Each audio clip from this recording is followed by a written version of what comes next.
Yeah,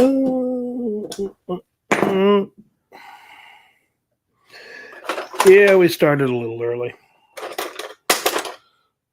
What the heck? Watching a little Supercross from Birmingham. It's kind of interesting. What's up, Bruce? I see you were here early too.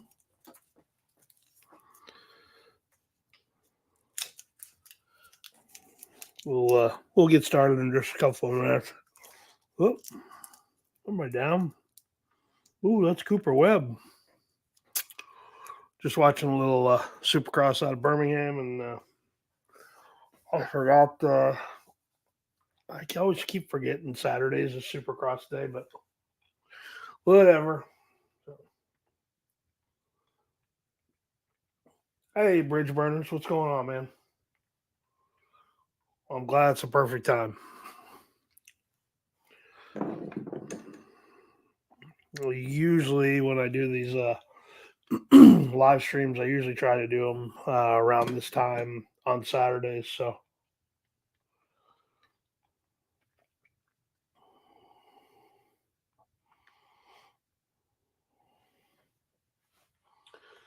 with Jets past 5 days, yeah, cool. We will absolutely talk about that for sure. So um, you can ask your question now or hold on to it. If you hold on to it for a minute or two, um, I won't forget about it. But if I blow past any of your question, just throw it in the chat there again. I'm gonna try to watch it pretty close. What's up, Greg? Indy. I think I'm not quite sure, but I think I might go to the Indy Supercross race this year. Hopefully, the Peacock folks don't see that that's live streaming on here. So, uh, before they get mad at me, I guess I better get rid of that. So, all good. Yeah, we're a couple minutes early, so whatever. I was done and ready to go, so we're gonna screw around for a few minutes and kind of get the rest of the stuff sorted out. So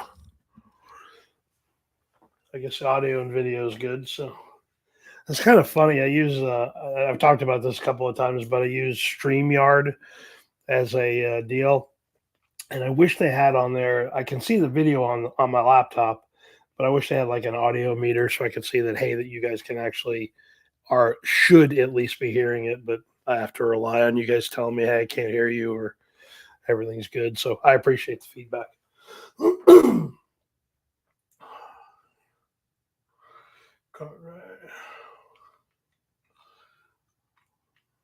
Hey, Juan, what's going on, man? All right, Bridge Burners, hold on to that one. I'll answer yours first then. What carburetor are you working on there, Bridge Burners? Ooh, Brawler. We'll talk about that here in just a quick minute.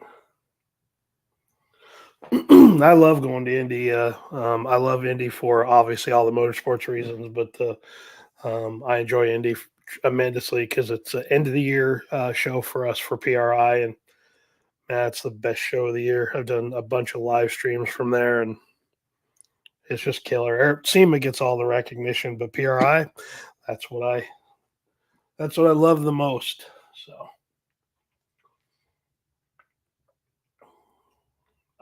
okay. Just reading your comments there, Bridge Burner. So,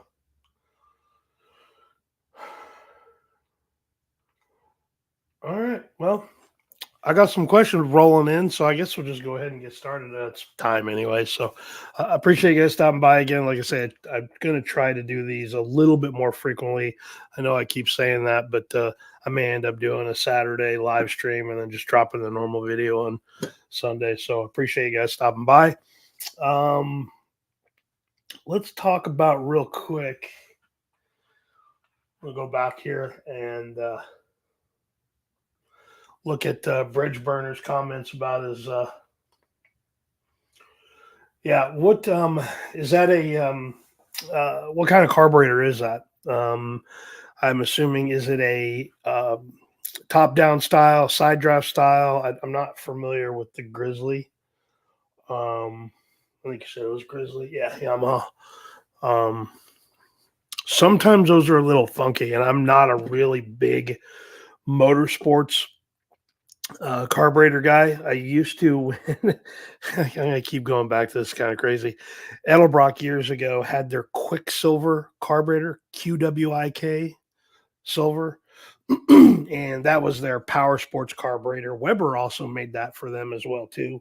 It was a decent carburetor, but then it just didn't sell that well because Edelbrock's not known for power sports stuff, and they got out of it. And even when that was available, and we had really good access to parts and everything, I really wasn't very good with it. I've had dirt bikes my entire life. Hence the Supercross video on here. But obviously, the last probably 10 years or so, everything's been EFI for me. So, but I can tell you that the big thing with those is, you're absolutely correct, is you can drill out those jets, but yeah, you're at the mercy of going back to Yamaha or whatever brand that is that you have, and trying to find smaller jet sizes so you can control or drill them out to kind of play with. But man, what a pain that is. So you got some work ahead of you. I feel for you on that one. So,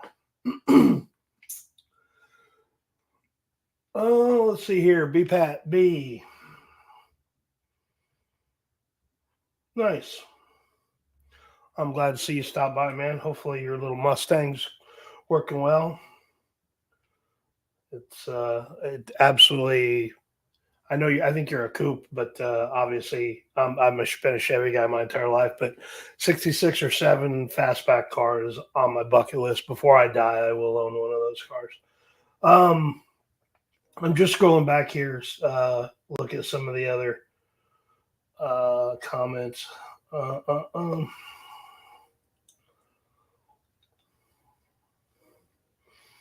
So you can supercharge it. Yeah. Yeah, that would be difficult. If it's a draw through style, carburetor, they're a little more easy, I think, to work on. The blow through type stuff, which I got a question on that here to talk about here in just a quick second. Those, I think, are a little bit more complicated because you really have to seal it up. And I'm gonna get right into, I guess, that one as well while we're talking about it. You have to seal that carburetor up. So from the top down, everything has to be sealed. Now, this is the Edelbrock VRS. You can see that there's no holes here where normally there'd be like a choke rod coming up through here where you can epoxy that shut, but it's got to be really done well because that has to be sealed off. The other thing is the pressure goes through the bowls to force the fuel. And that is a critical piece on a blow through application. Some of the really good blow through carburetor builders, ATM, why am I drawing a blank on names? But anyway, it doesn't really matter. But it's a science to get that down. And even the Edelbrock is metered very tightly on the vent tubes. The vent tubes are very high on this carburetor. I don't know if you can kind of see that, but those vent tubes are fairly high, and the air cleaner can't be really down on that. It needs to be up off that an inch or two so the air goes down into it and not across. That way it will pressurize those bowls properly. But the floats have to be right. You have to have enough volume of fuel to do it. And is the Summit brand carburetor designed for that? I don't believe so. I'm not a big fan of those. It's not really a knockoff, but I'm not really a big fan of some of those carburetors like that. They're just a little bit more. Maybe it's not familiar is the right term to use. I mean, I'm not going to call them junk, but I will just say that they're a little bit harder to deal with because you're just not familiar with all the little things on it. And as more of those get out there, maybe it's a little bit easier. But certainly the floats are a big deal. They can't be the brass style float. They have to be a a solid type of nitride or not nitride. It's been a long day. Sorry if you can hear me blinking away on coughs or uh, cough drops. My one of the ugliness about all the crap that's been going on the last couple of years is I caught something back in October, and every now and then, even if I'm just regularly fine, I can't feel it coming. My throat will go like instantly dry. So sorry if I'm making a lot of noise or coughing too much, but but anyway, yeah, Summit on a blow through. I'll have to look at that. When I come back and watch this live stream again tomorrow, take some notes on it. I will see if I can get my hands on one of those carburetors, and maybe I'll do a video on one, and then we could talk about the blow through. Somebody had a question about the brawler.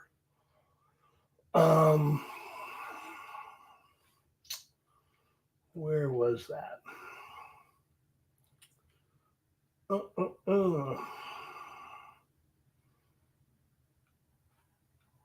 well. Yeah. Somebody asked about the brawler carburetor. If I thought it was decent. It's okay. I think with anything else, Holley's done it obviously very, very well over the years, where they've got multiple levels of carburetor for different price points and different applications. I know that's very difficult coming from a manufacturing background and understanding that very well. When you have a carburetor, but you have multiple levels of part number in the same type or size that could cross over to applications, it's really difficult. And I think in today's world, with all the not buying groups, but capital investment groups that own a lot of these companies today, they get nervous about that. So you'll see them delete a lot of those part numbers and have just one or two options at a 600 and one or two options at a 650 instead of maybe 5 or 6 different ones. So it's kind of a weird deal, but I understand it. I hate it.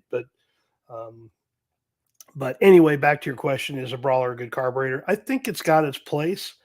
I've tuned a few of them before. Vacuum secondaries carburetors are always fairly easy to deal with on a street car. So if that's what you're using it for, it's generally pretty good. I know there's been a lot of talk lately about the quality of product coming out of the folks in Bowling Green. And I'm not going to say that I agree with it, but I'm not going to say I don't disagree with it. I think they may have gone through an issue with the supplier on a few things that is maybe caught up to them that they weren't prepared for. Every manufacturer goes through that.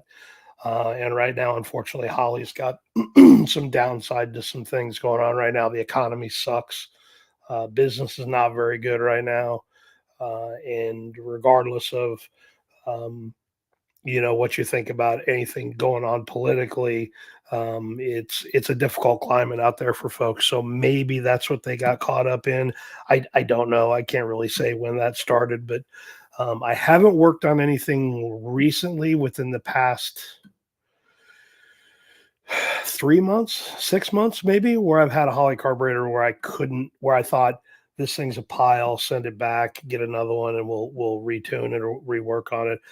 But I have had them in the past, so who knows? Maybe it's just been a little bit of a glitch. But Brawler is a street carburetor. Got no problem with them. They have their place. If that's what works best for your application, rock it. I would go for it. All right, I think we are back on normal time here. Sorry for all that. And bridge burners, I know I kind of blew past a lot of your stuff. So if you'll do me a favor, if you want to go to my website. Oh, look at this. Look at that fancy schmancy professional YouTuber Deal. If you go if you go to the website, there's a contact us page on there where you can send me an email. Drop me a note, would you, so we can talk offline? Because maybe there's something else I can help you with or answer a few of those questions. But again, I'll tell you, I'm not the best um, person on the power sports side of things. So for me, you're probably going to ask me a question, and to be very blunt with you, I'm probably going to go talk to somebody that knows a little bit more about it than I do, unless it's something really common. So anyway, I just wanted to use that banner. I think that's cool. So sorry about that. Just making me laugh. I'm not. I got some funny stuff to show you here in a few minutes. So, oh, I didn't know that.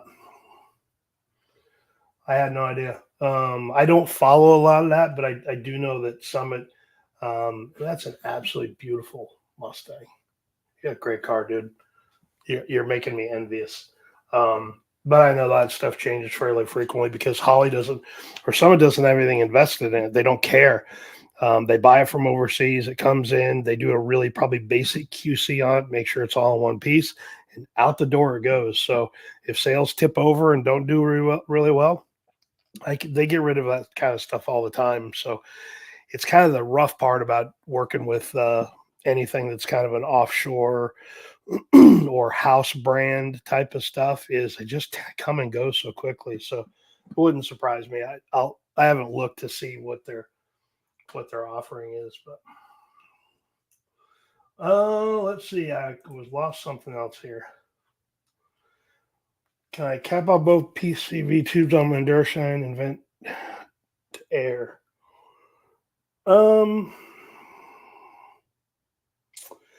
Are you talking about the Are you talking about the one in the front, the PCV valve here, and then the one in the back for the power brake? That port. You're talking about blocking off both those. Yeah, you certainly can.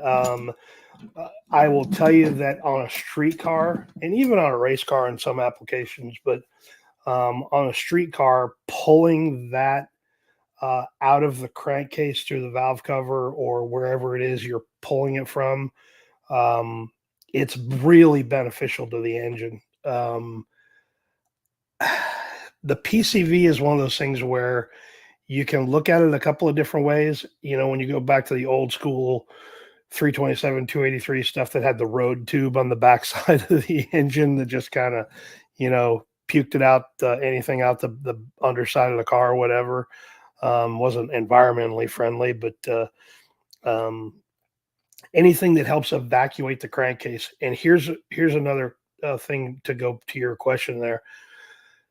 I thought about doing this video earlier in the year, and I kind of forgot about it and screwed up, and now I'm going to have to wait and do it again next year. But I get a lot of folks that say, hey, I've got a whatever, it sits in the garage all winter long. Every month I go out, start up my hot rod, let it warm up, and I don't drive it anywhere. It just doesn't, it's snowy outside or it's too damn cold, whatever.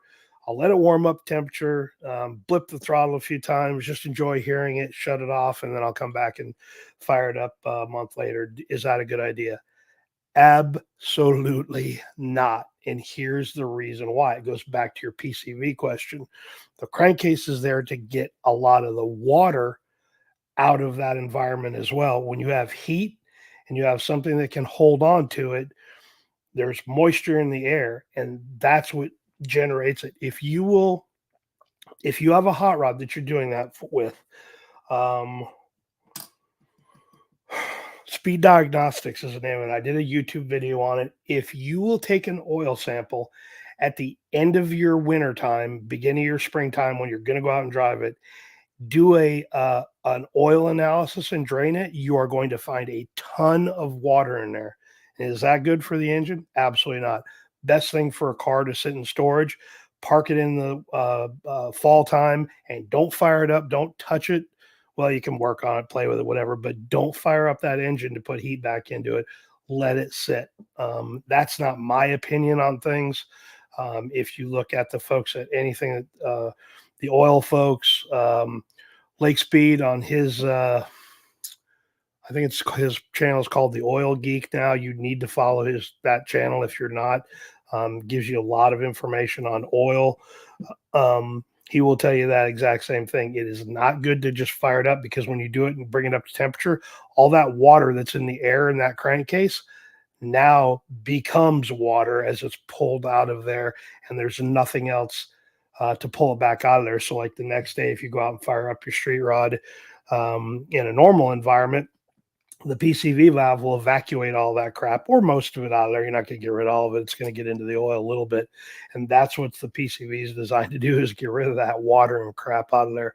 So do I recommend that? Absolutely not. So good question. I'm glad you asked that. And like I said, I wish I would have done that video at the beginning of the winter time. But again, I forgot about it, and I was irritated as crap about my GMC. We'll talk about that too if you want. So let me get rid of this first.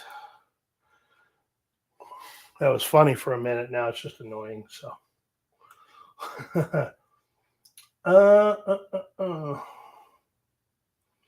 I'm sorry. I know I blew past. Yeah, no comment. If you watched the crap on the other night, it was annoying. So,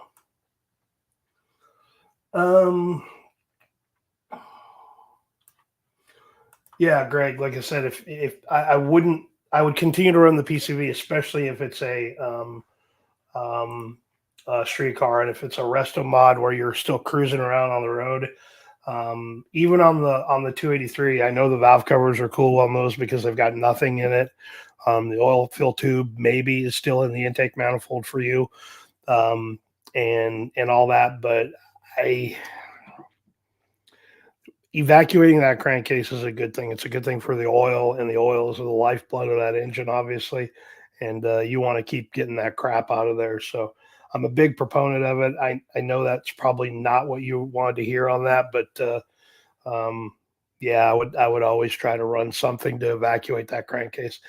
I've seen guys do that where they will go on the back side of a valve cover to try to do that. They will go down through the intake manifold. I've seen some really weird stuff on that to draw that through. But yeah, I'm a big fan of that, because anything on a streetcar that helps keep that oil or water contaminants, all that other crap, fuel gets into the oil very, very easily. You want to try to evacuate that as much as possible. Getting rid of that's a good thing. So, but 283 Rustamod has my attention. That's cool. What's up? Mostly old parts and rust. I spy a dart or a duster. Excuse me. Very cool. I'd love my Chevelle too if the damn thing was anywhere near close to being done. Picking up the 540 for it, maybe in 2 months. I got to drive up to Kansas City to pick it up from a friend. So, rear draft tube, yeah. Yeah, the draft tube does work, but it requires the vehicle to be, I think, up to speed to pull anything out of there. I don't think you could, like car show idle with it and evacuate stuff out of there. But I think it was a good idea. It was the engineer's way of trying to, evacuate the crankcase, but I just don't know how well it worked.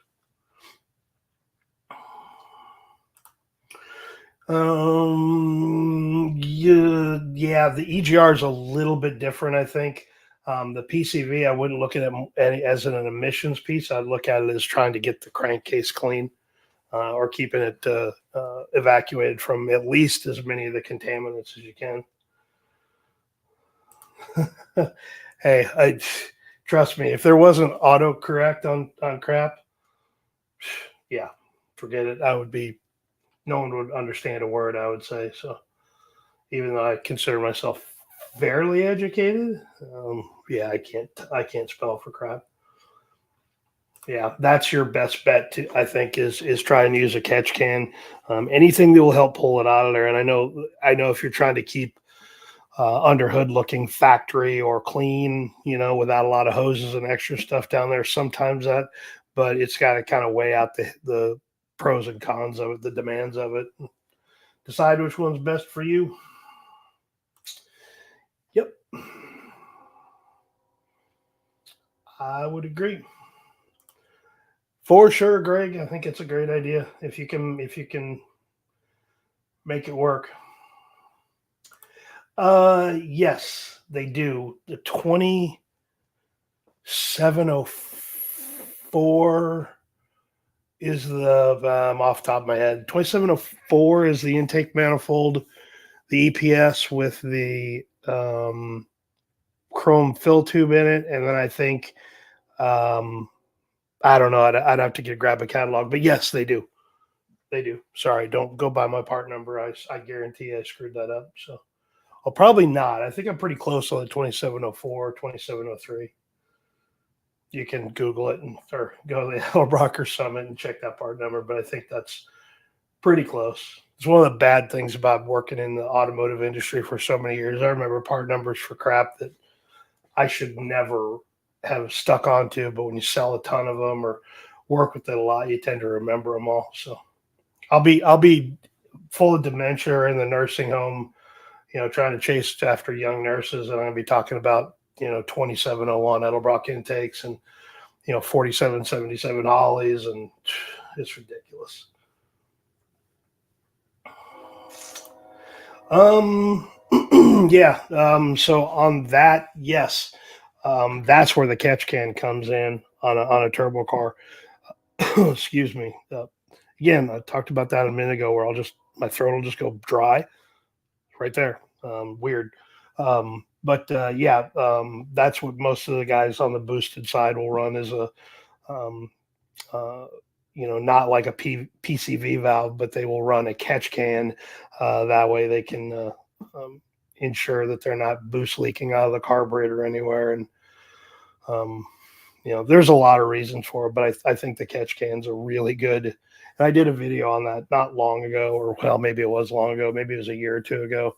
But I'm a big fan of catch cans. There's a catch can on the GMC now, but that was just more for testing. But when the Chevelle, which is just right behind me, is back on the road, it'll be big block, carbureted for the time being, and then I'll run catch can on it, even though it's naturally aspirated. So, uh,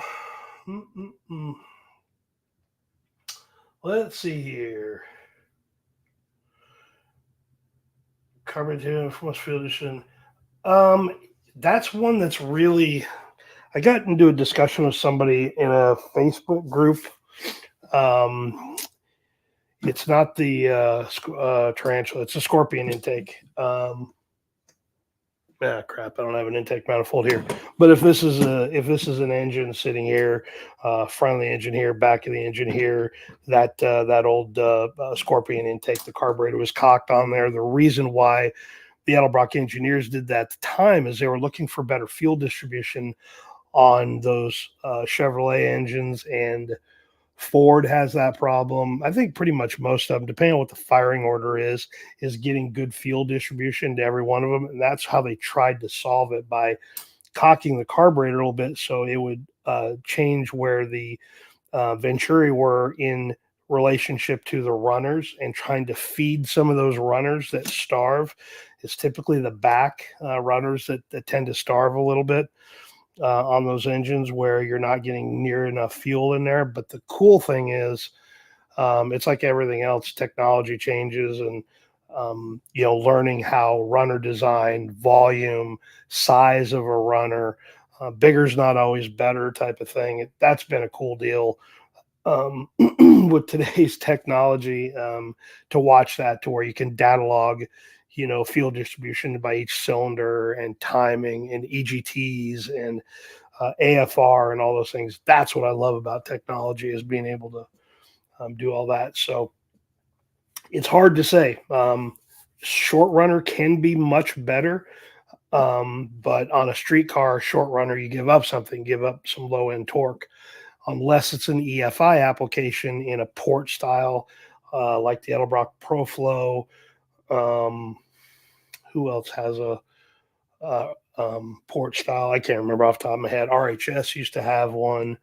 I think Holley might have that style. I can't remember. But But yeah, they typically will use a short runner because it's 8 injectors. It's one in each cylinder, so it's a lot less.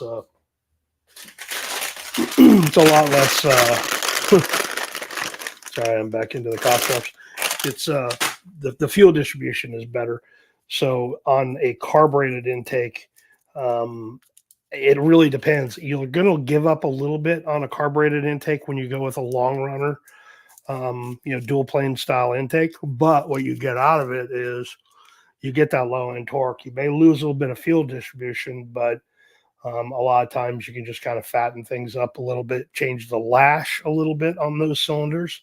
You may go down on power a little bit, but it really depends. I don't get too twisted on that one because unless I'm on a dyno trying to make every single horsepower out of something, I don't really worry about it too much. So as long as you're not running into any situations, and we talked about this on the video I did a week ago where you heat gun the header to see what how hot they are. If you get into a situation where you've got one that's running really lean, that's where I would worry about it. But as a tuning tool, heat gun or the thermal camera from Reed that we talked about a few weeks ago, that's your best bet to see. But I would much rather have the right intake for the cam profile and the type of driving and worry about fuel distribution later, because you can always fatten it up a little bit if it's too lean and it's running a little hot. So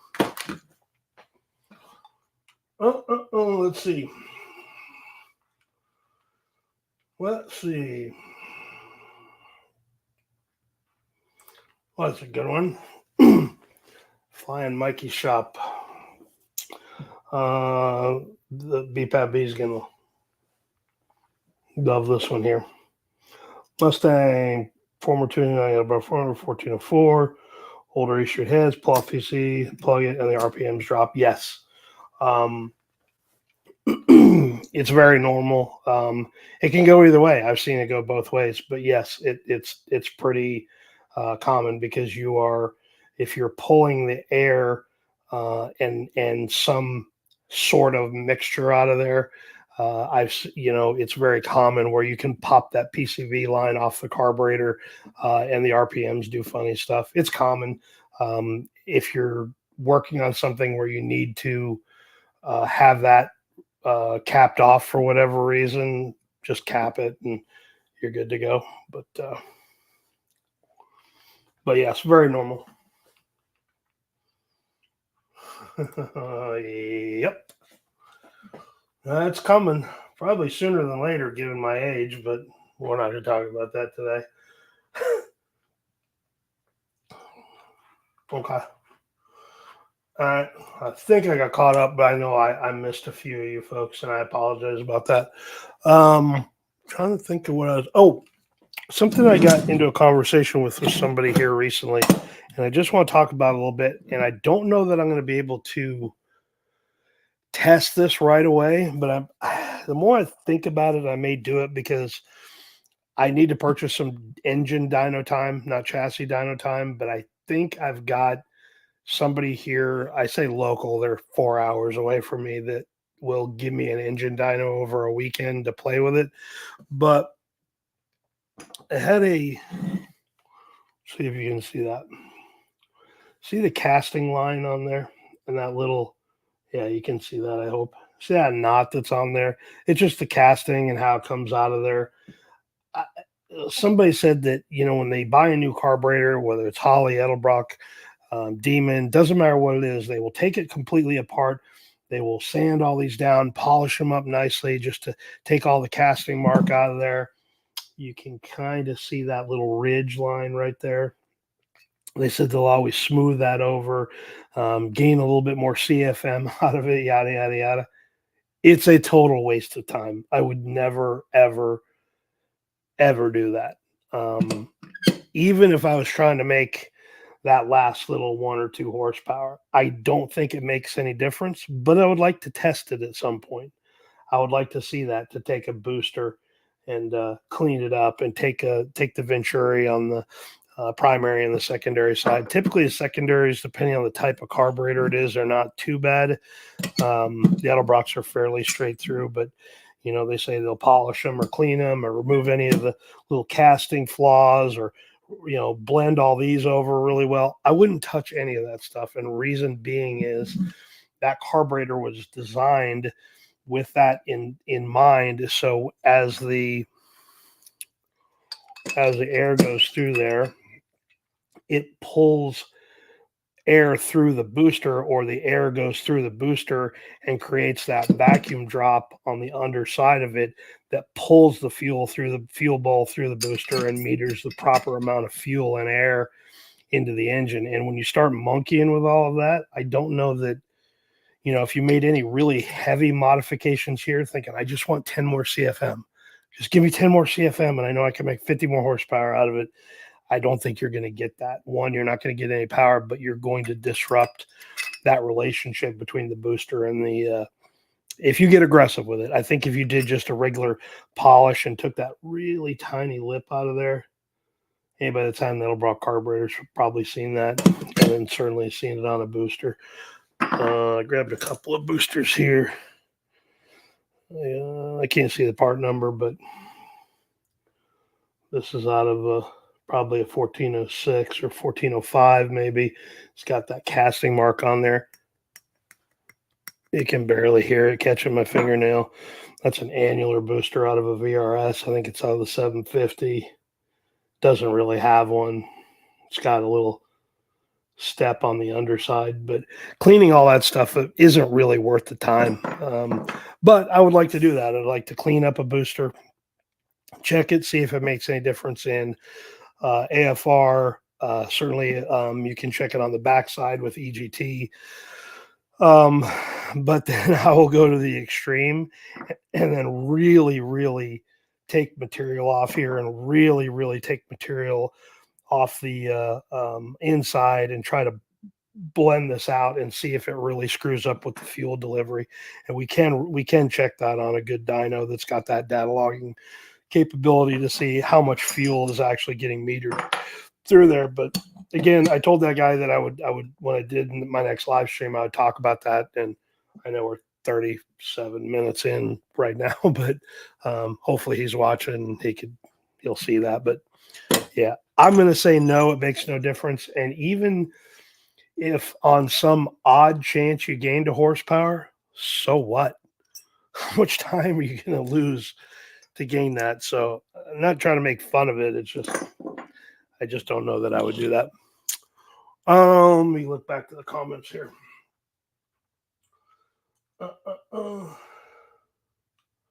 Okay.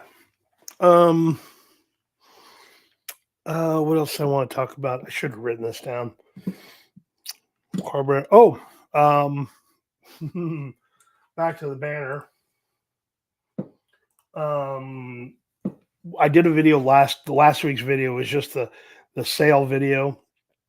I only do this once a year, and I only do it once a year just simply because I don't know that I don't have time. I could run a sale every quarter or something like that, but this isn't my primary source of income or business. I usually do it at the first of the year for two reasons. One, where we're at here in the Northern Hemisphere, the summertime's coming. We're just getting ready to get out into the world and start hot rodding and playing around again. And I've got inventory and crap on the shelf. And that's why I do it early in the year. I did it February last year. This year just happens to fall beginning of March here, but that sale is going really well. If you need, I think I've got a couple of 500 CFM manual choke carburetors. I still got the Street Demon carburetor. I sold a bunch of stuff last week, which kind of shocked me.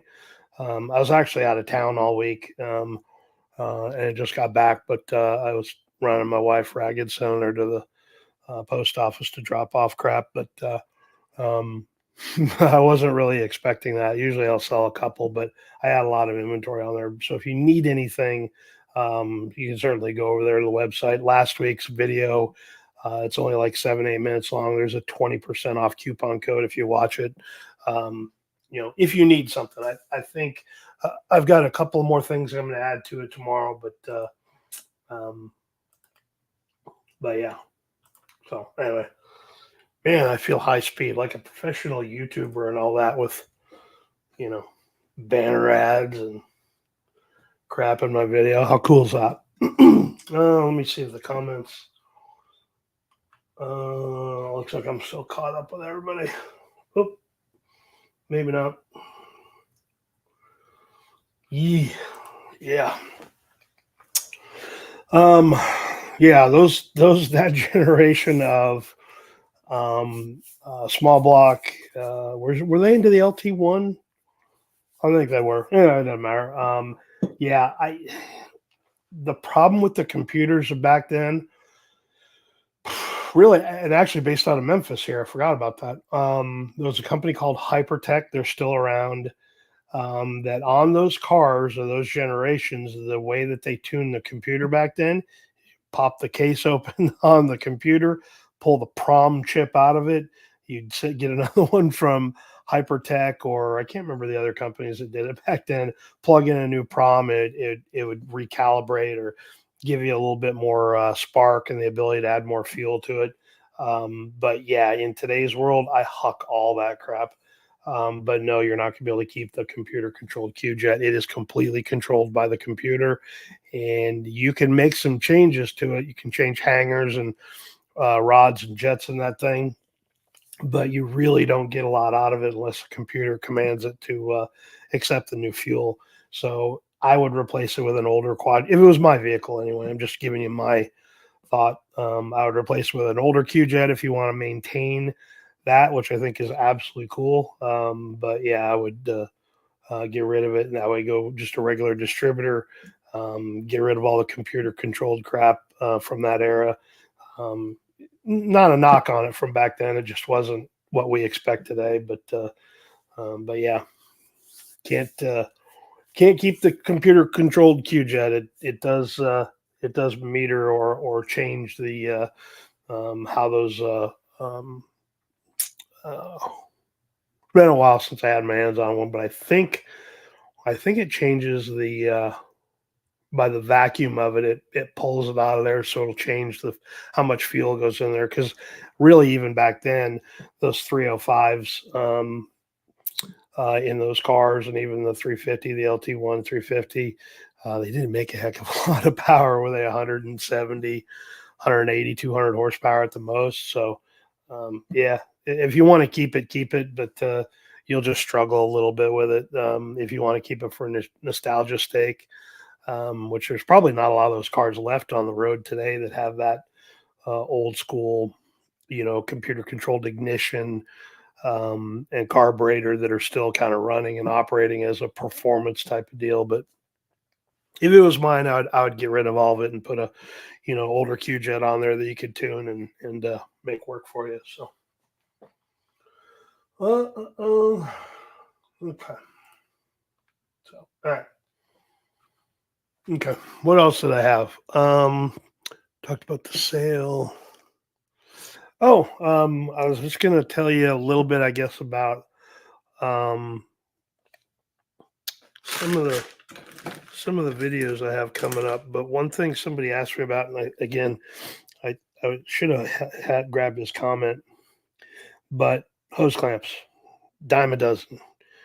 Buy these cheap ones at any local auto parts store. They're $3, $4, $5 or $10 in today's economy with inflation and all that.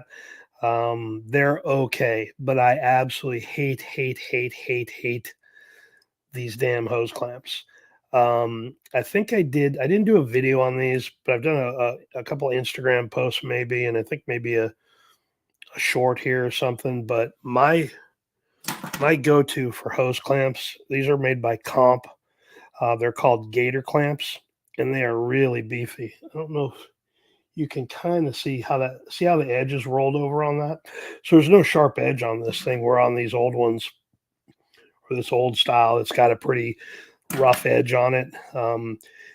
Even though the gear isn't pushed all the way through like they are in an old style clamp, the clamping force on these is amazing. You don't need to gorilla elephant man these things down.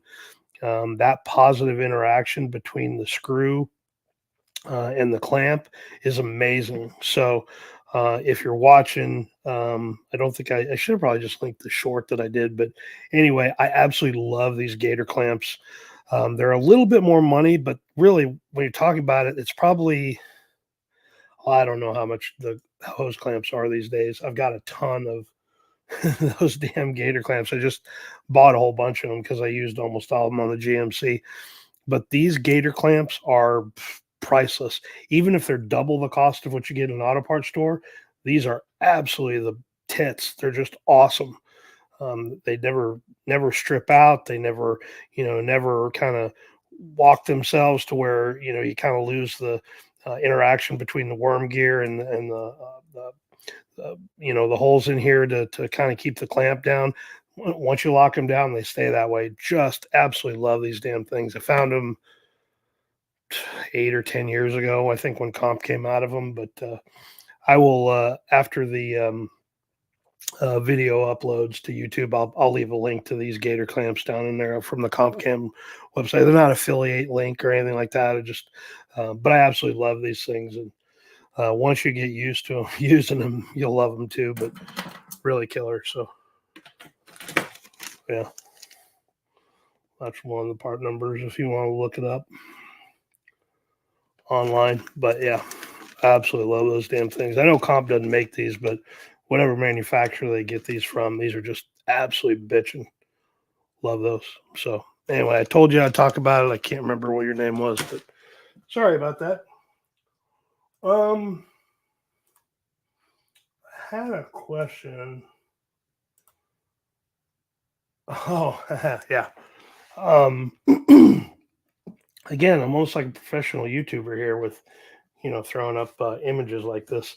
So I did the video 2 weeks ago about um,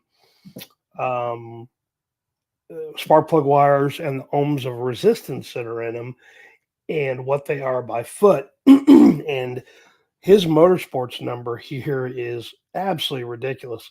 Now the Excel one's bad, but I don't really have a lot of confidence in the Excel brand stuff. It's just been really the bottom of the barrel cheap stuff forever and a day anyway. But measuring the ohms is huge here. And I'm glad this guy took the information from the video and actually put a multimeter on there and did it. But one thing that somebody said, and I didn't hang on to that. And they said, well, in your video, all as we see you is cutting to, a new clip that showed, what the ohms or resistance were, but how do we know that that was actually what they were? And I'm like, well, I don't know what to tell you. That's what they are. I wasn't trying to cheat you. It was just a matter of the time on it. So here's the fast wire from that. We are down at 200. So this is live. And we're just going to grab one from each end. And that's about what we got last week. I think we got like 19 or something. So one thing too that I didn't cover in that video is once you kind of have the leads on here good, what I will do, grab that little notch in both here. What I will do is I will take it and rotate it. And if it changes drastically, like this is staying pretty consistent at that 23.6, and this is rated at 25 ohms, remember. If it stays pretty consistent, then the wire is good. The connection on the ends is good. You don't have to worry about it. I didn't have one that the internal wire, but if you grab one of these, let's grab the crappy Excel.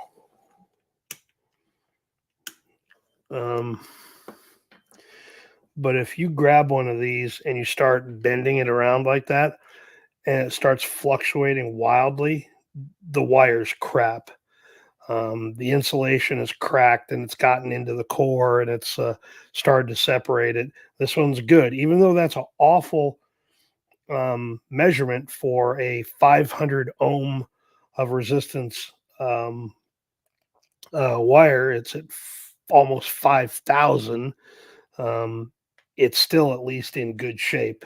Is it a performance wire? I wouldn't call it that, but doing that will kind of help you realize that the connections are good between the internal core wire and the terminal, and for the most part, that there's nothing wrong internally. So anyway, I was just called a liar that I made it up to give the fast one a better rating. No, it was just that was what it is. Here's the MSD. I don't remember what the MSD one was. It was right at 50, I think, or maybe just a little under. Yeah, 53. So again, it's fluctuating a little bit more than I like, but that also could be me and how I have it held to the deal there. So anyway, just a thought. Ohm meters are cheap. If you don't have one, you're doing any electrical work, definitely get one. This one just happens to be an old, really old Centec that a friend gave to me years ago. But yeah, it's a good investment for you. Take and cut off a foot of it, and you don't have to or initially.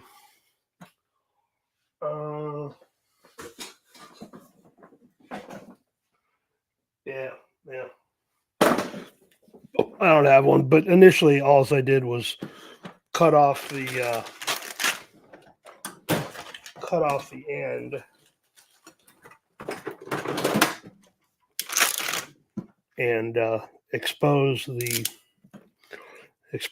core, and I just had the lead to that. Now you can do it this way too: core, and then into the terminal end. I can get it down in there. Might not be able to get it down in there long enough. It's a pretty deep boot. But yeah, that's not a knock on the wire. I don't think I have a really good connection down there. But anyway, you can do that as well too. Just check it with the end stripped off. Try to find a spot where you can see that. Just trying to find the end stripped off, and then if you had both, if you're building a set of wires. But if you got an old set of wires that you thought were really great, that are in decent shape, cut you off in exactly 12 inches of it, and then do what I did. Strip it back and check it, or you can re-terminate it and check it. But it'll tell you what the ohms of resistance per foot are on it, and it's a really good indication or test of what those wires will flow with. The spark down into the cylinder. So I love the fast stuff. It's a suppressor type wire. It doesn't interfere on any of the EFI stuff. But like I made mention in the video, the Taylor was like 290 or 270 or something like that. The MSD was good at 50. All these are good. These are good wires. Summit brand, the stock one and the Excel, I would not use. If you brought me any one of these three and said, can I use it? My answer is going to be yes. Taylor Spiro Pro, this is the 8mm, just a regular old superconductor, 8.5 millimeter, and then the fast 8.5, 25 ohms firewire. So great wires, but I felt like I got called out on it, and I don't know if that guy's watching, but yeah, whatever. I promise you I wasn't making it up. It was actually how the wires performed. And really the whole point of that video wasn't to say the fast is the best wire out there, everything else is crap. No, it was just more to get you into the mindset of checking it and seeing what it is yourself. Because if you're running into an issue where you think you've got some ignition problems and you've got a cheap set of auto parts store wires on it, I think this one was around 5,000 ohms of resistance as well too. Maybe it's in the wire. It's not delivering enough grunt down into the hole to burn what you're trying to ask it to burn, especially if you're higher compression whatever. So anyway, not a knock on that guy, but he did kind of call me out and said I was bullshitting and that I wanted the fast to win, and that wasn't the case. I just wanted to show you that simple tool, you can check yourself, cut off a foot, and yeah, measure yourself and see if your wires. These are the only ones I did. I've had people ask about Ford Motorsport wire, the Bosch wire. Um, can't remember what else in that video. And I'd love to have had samples from all these, but the fast I use a lot of. I do custom sets on all the fast stuff. I had a little bit of the MSD stuff along, but everything else I had to purchase, and it's been a couple $100 to make that damn video. But it was worthwhile because I wanted to show you what different brands that were rated at different ohms of resistance, where they were at, and where they actually fell through. So anyway, if that guy's watching, there, I just showed you live that I wasn't BSing. I just wanted to show you what the resistance were. And I knew the fast was going to win anyway, so whatever. All right, I feel like I've avenged myself. We'll go back to the comments here.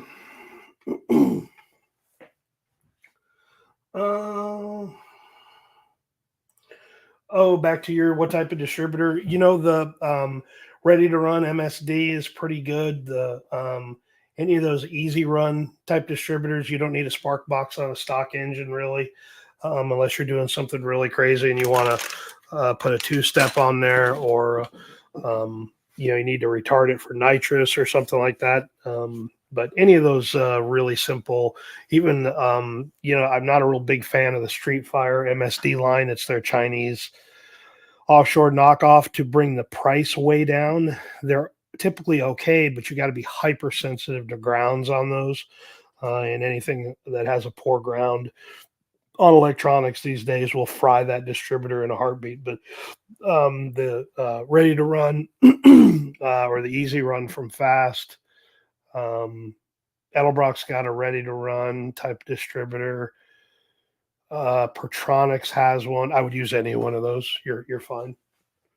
That's what I would go with anyway.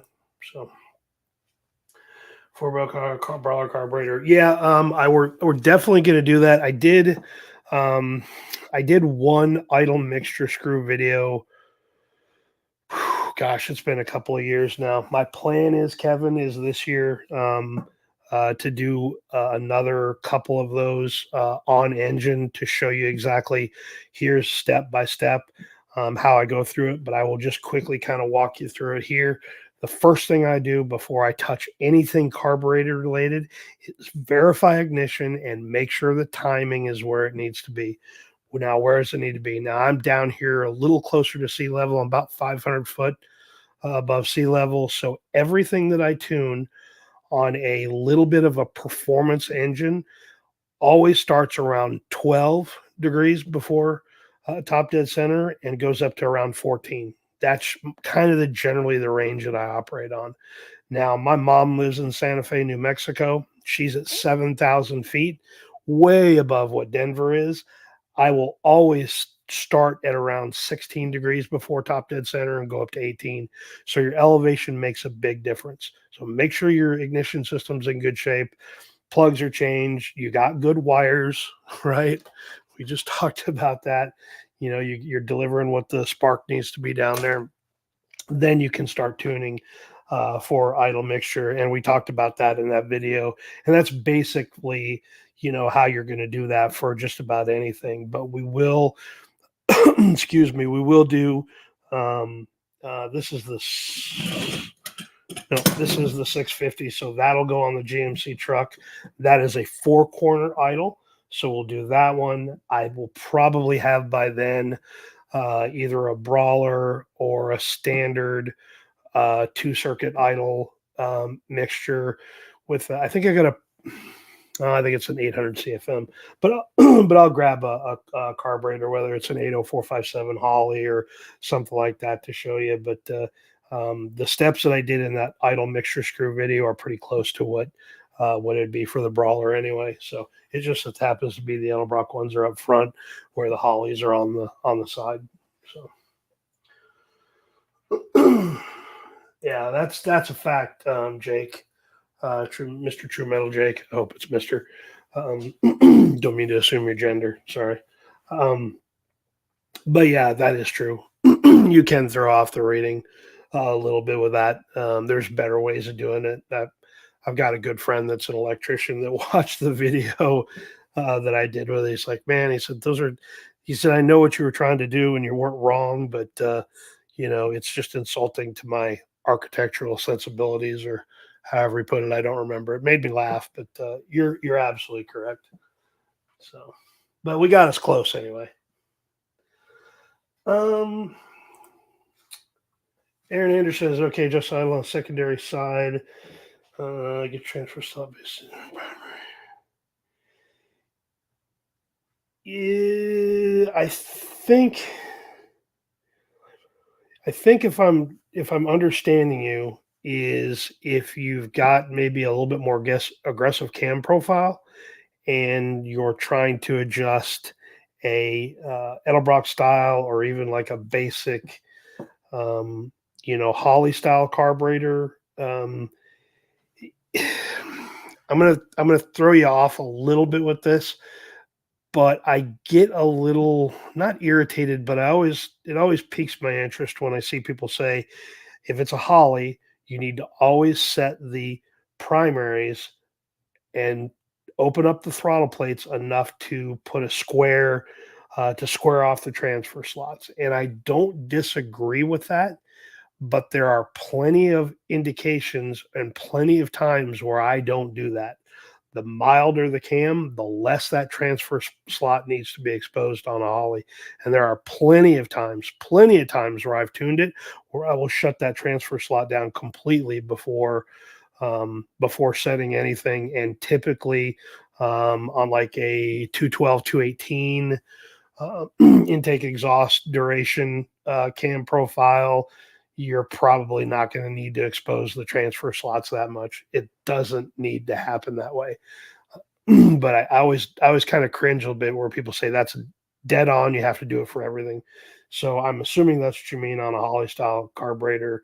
Um, on the primary side, as long as the engine is idling good and your adjustment on the idle mixture screws isn't netting you anything more, the more you add more fuel to them when they come out, and the vacuum is at a good level for you, there's really no need. I don't ever see to try to pull more air through the secondary side. Now, those rules go out the window when you've got a big, heavy, lumpy, aggressive camshaft where you need a little bit more air going in there. And yeah, that's a trick that we used to do back in the day is to open up the secondary a little bit.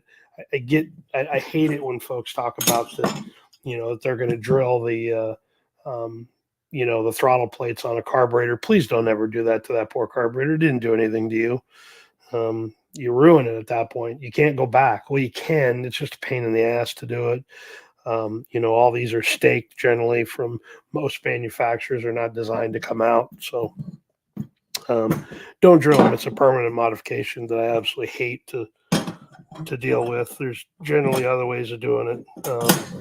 And one of them is with the Saddlebrock carburetor and the Holley HP series has the one that's right in the center where the air cleaner stud is. Well, they work both the exact same way, but these will allow more air to enter into the engine on an idle side. Here is those two ports right there, the top. That's where we'll add more air in. As these screw out, these air holes open up, and you can get more air into there to help idle the thing out without having to crank open the throttle a bit, get it open, get it into the transfer slots, whatever like that. So these are invaluable. I love tuning Holley HPs and haven't tuned a lot of the VRS yet because there are not a lot of them out there. But the couple I've had my hands on, they've been nice. But you don't have to open up the secondaries to get more fuel. I think that's what you're asking. So, okay. I just remembered I had something. We're a little right about an hour into this, so I'm not going to go on too much longer. But if you are not using AI for things, um, you're not missing out. But I'm an old guy. Sorry about that. I'm an old guy. I don't, I shouldn't be into computer technology at all, and I'm really not. But a couple months ago, somebody said, "Hey, you need to start using, AI to create the thumbnails for these YouTube videos." Meaning, that's what you see with, when a video pops up and it's a picture, image, or whatever, and whatever text is on there to clickbait to get you to click. So I had AI generate the thumbnails for this video, and here's what it came up with. Now, I find that immensely hilarious. All these old guys standing around with stuff that kind of looks like carburetors, but based on the based on the uh, name of the video being, carburetors, answering your test questions, and more. I can't remember what it was. I just thought it was funny that AI generated that. Here's another one, a bunch of old guys standing around, um, what looks like an AI generated carburetor. And it's just, to me, that's endlessly funny. Here's another one. Ask me about carbs. And you know what? That fat old guy kind of looks a little bit like me. He's got way more hair than I do, but absolutely funny.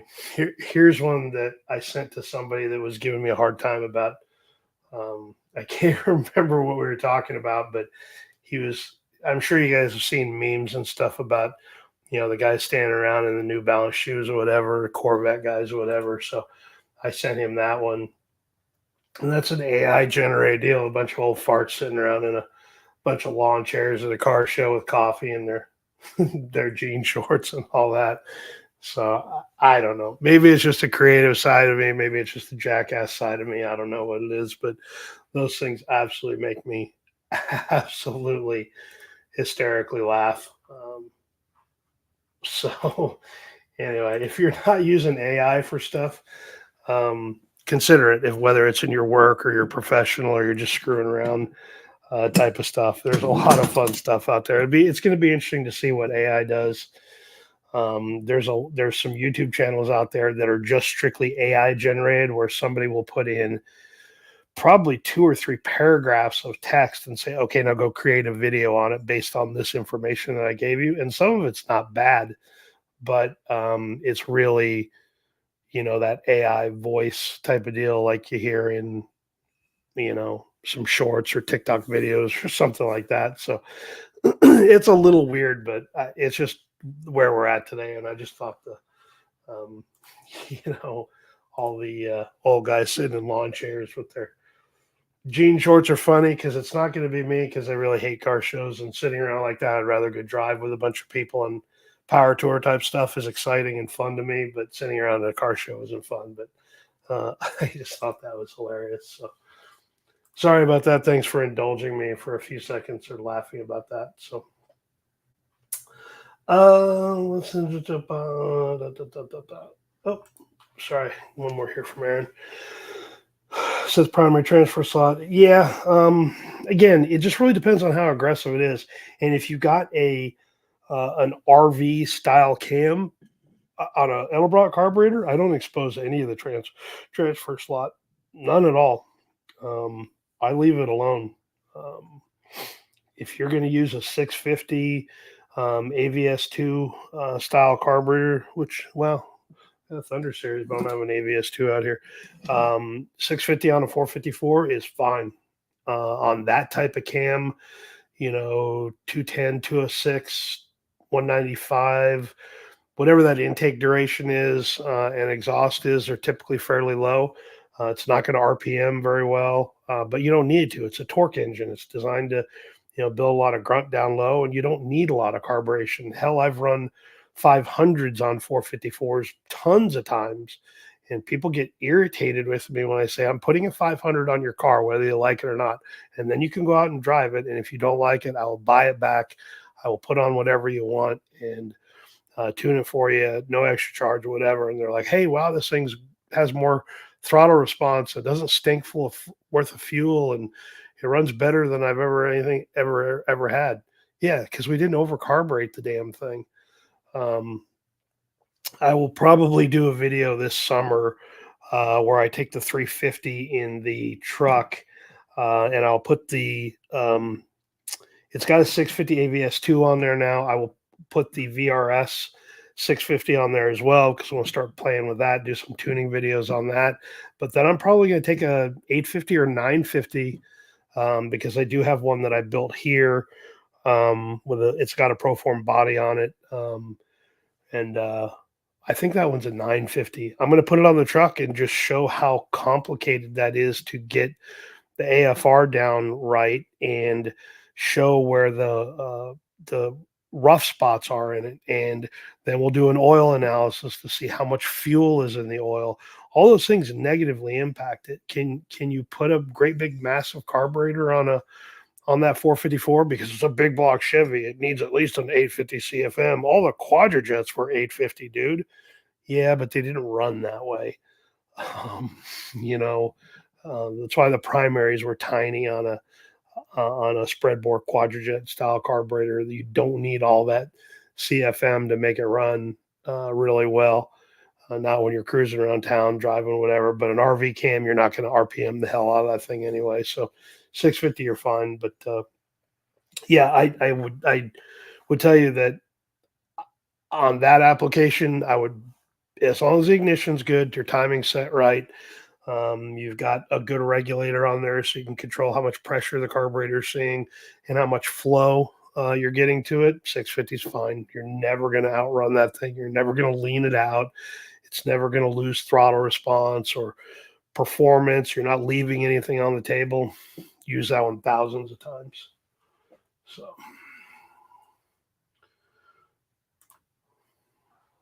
So, Landon Custom Classics. Is that I do believe that is an Air Force uniform in your profile picture there. I'm assuming anyway. What was your ASFC? What the hell's your? I don't remember what your. Sorry if I'm insulting you, but anyway, you just ordered a VRS 4150. Yeah, I'm a big fan of that carburetor. Uh, Ever since we did the first video on this a couple of years ago now, September of 22. I can't remember, but anyway, I've kind of fallen in love with that carburetor. The amount of functionality that it has on it, it's all the things Holley should have done to their carburetor, but never did. It's totally overkill with the 4-circuit metering. It's a little overkill on a street car to have that 4-corner idle. However, it does make it a little bit easier to tune. Adding the air bleed adjuster, idle air bleed adjusters is huge.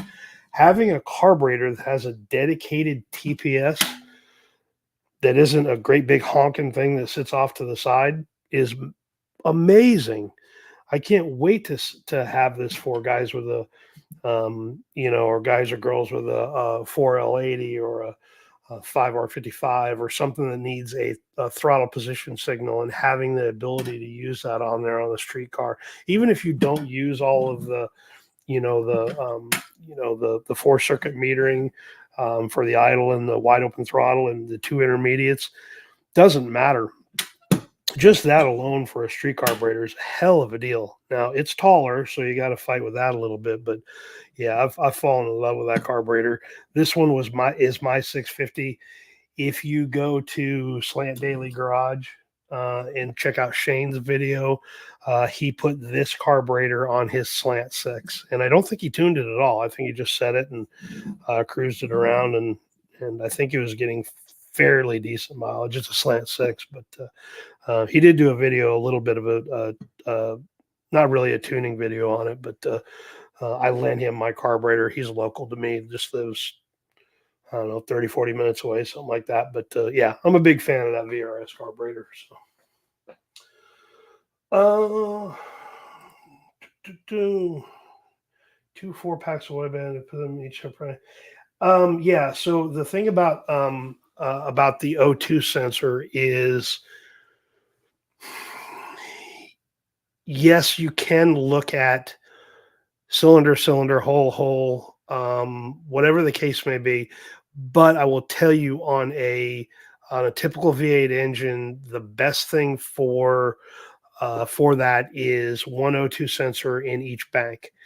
If you want to get really down and dirty and look at fuel distribution and how it works cylinder to cylinder, you can do that. The problem is the software is fairly sophisticated.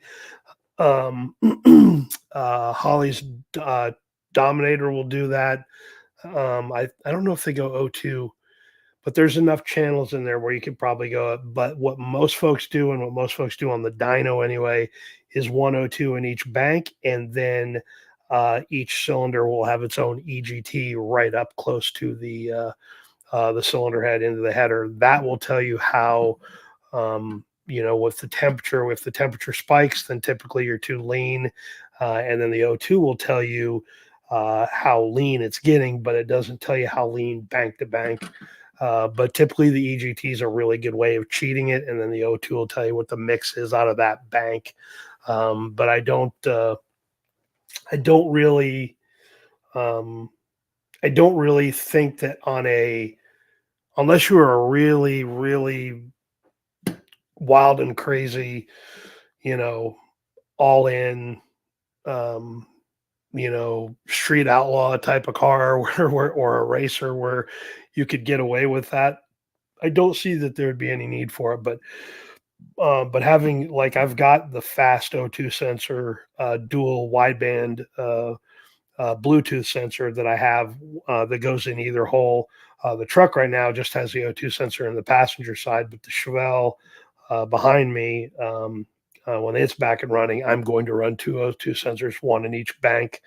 It does make it a little bit easier to tune, but really, honestly, all things being equal, a single wideband O2 sensor on a wideband AFR is way, way better than not having one at all. So, um, yeah, it probably can be done. I just don't know that there's any real benefit in it. But I have seen the EGTs very frequently on some really high end, all max effort type of street cars, and like say most every testing engine dyno will have headers that have EGTs in it. So.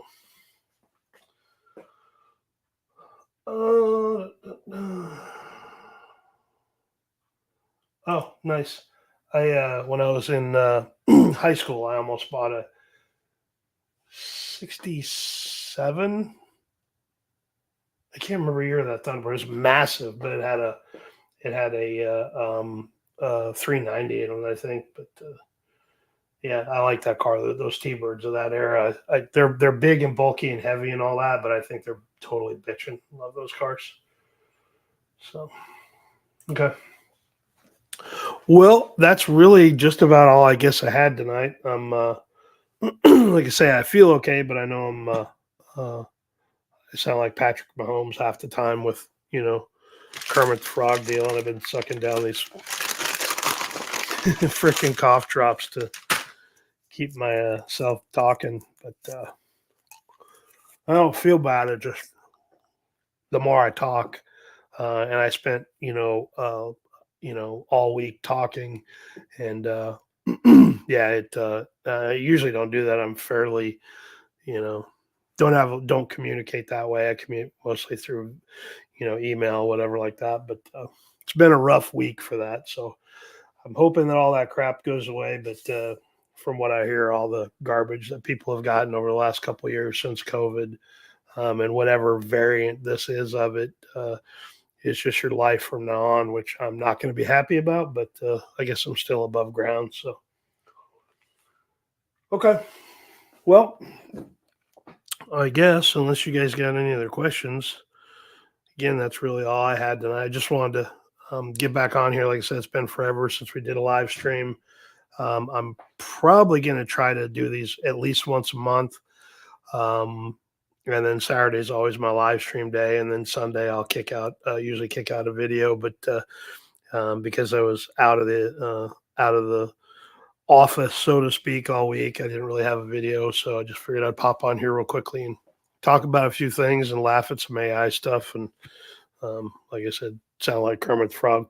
Remember, the sale is still going on over there on the website. So if you've got you need anything, I'm going to try to put a few more things up tomorrow. I just have to take pictures and throw it up there. But if you bought something off the website, I do appreciate it. It helps, just clear some shelf space for me in a fairly tight. Well, I say tight. I have a fairly large garage that I work out of, but I'm a hoarder and a car guy, and I save everything. So I got shelves of crap here that I don't need. But if you do need anything, there's stuff over there at the website. So that sale goes on for another 2 weeks, and that's over till next year. So, all right, cool. Live every Monday morning. Okay, I didn't. I will. I will go check out your channel after this, Landon, and see what you got over there. And I'm sure I'm probably not subscribed to you, so I will subscribe as well. So, all right. Well, I think my Supercross race is probably over with by now. But yeah, I guess we'll catch you guys next Sunday, and then I'll just drop some links here and there, for live stream stuff. So maybe we'll do another one here in a couple weeks. I have a few things to talk about before April. Hopefully the GMC is back on the road. I had to completely gut the brake lines out of that truck. The more I drove it, the more I realized that this thing is dangerous. And then after being underneath the car or under the truck, and just looking at a few things, I was like, well, that's kind of the brake line's wet. I wonder if that's coming out of the master cylinder or what. And grabbed a hold of it, and it was about as thin of a line could be. And out came the fluid. So it's a little dangerous. So I just gutted it, but I've had it over at the local tech college to use their lift and get out of the cold weather. And it's been nice to just go over there, one day a week and, do a few things on it. And, but yeah, pretty soon that'll be back on the road. And then I will start getting back into the on vehicle tuning videos. I have a ton of them, a ton of your suggestions that you want me to do.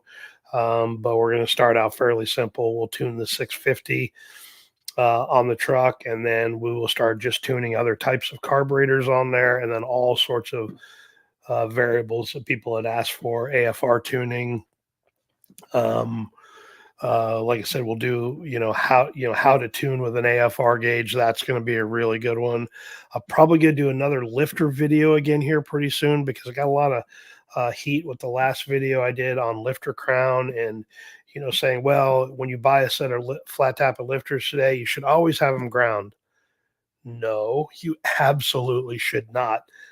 So we'll talk about that here in a week or two. I just need to grab all those lifters again and find my gauge, and yeah, um, we'll put a little bit of that to rest with at least some visual of what's going on with it, and talk a little bit more about that. I thought I was done talking about hydraulic flat tappet stuff, but the topic keeps coming back up, and it's good questions, so it's not like I'm irritated by it, but I do get irritated by someone saying, well, yeah, I sent it to so and so, and they said I always have to regrind the lifter. Well, we've talked about that 100 times.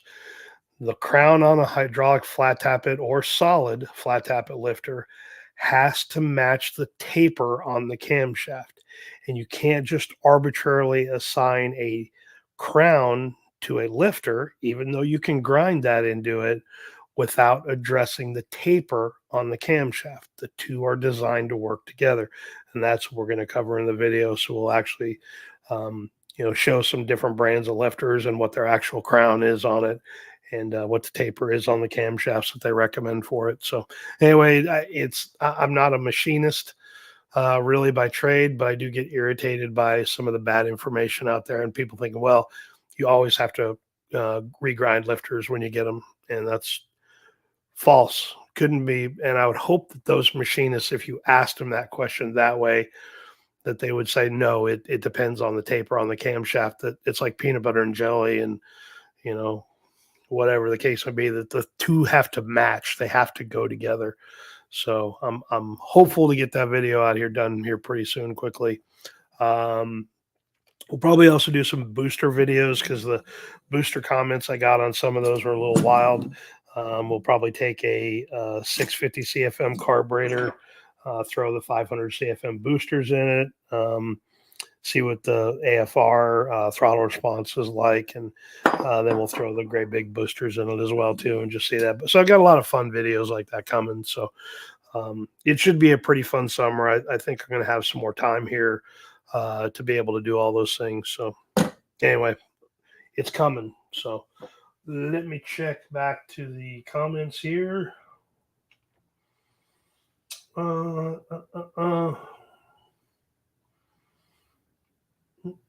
Hey, yes, it is. I just talked about that a few minutes ago for those of you that are still here.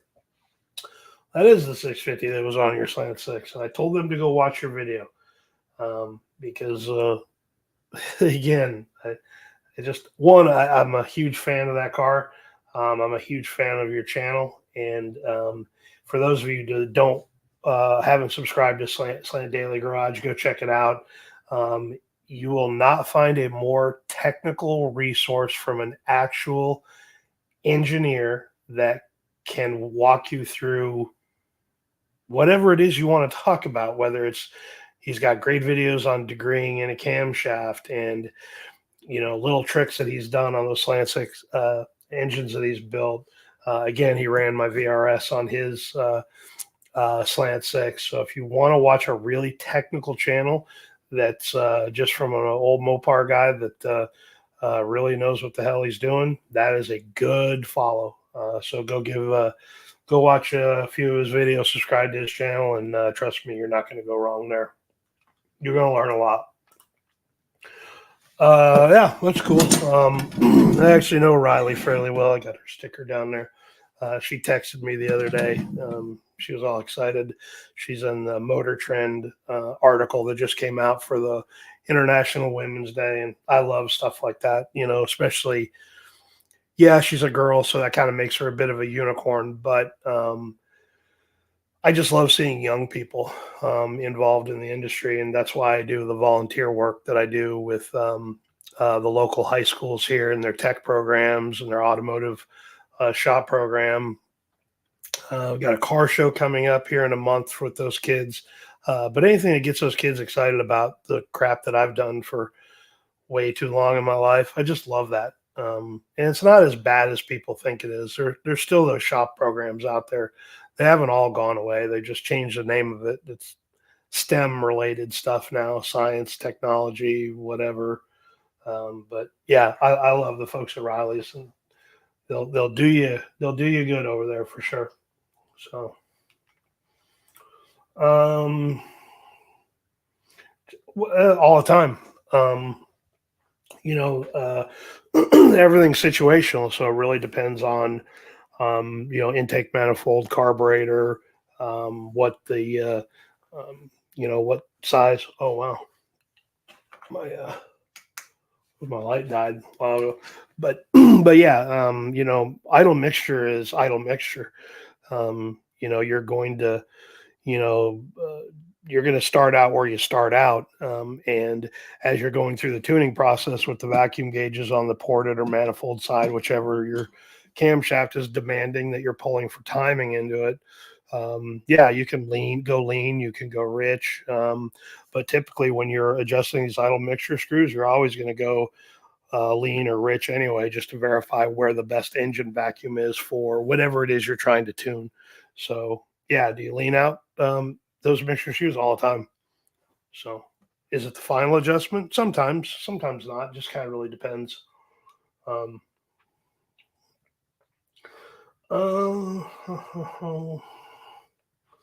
Yeah. Yeah.